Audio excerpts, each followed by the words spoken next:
Okay, so this is a steel rod, and basically what you're doing is you are cleaning up the edge. You are not reprofiling, so if there is a nick in the knife, you are not doing that, and it's only for flat ends. And basically it's a rod, it's a steel rod, that means that you can get different courses on it. So let me give you some tips when you are purchasing one of these. Now, obviously there is a bit of a technique in terms of wiping these away, but one thing you want to look at for the rod itself is to make sure it's magnetic. And that means that any filings, filaments that come off the blade will stick to the rod itself. The other thing as well is I much prefer to have a round rod as well.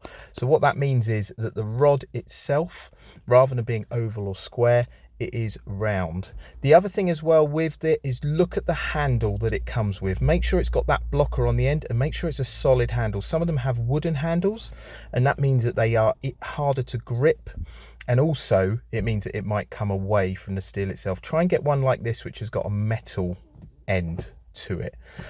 The other thing as well, and I won't show it here, is go online and have a look at different techniques for cleaning that edge. Okay, I hope that helps. Please like, please subscribe.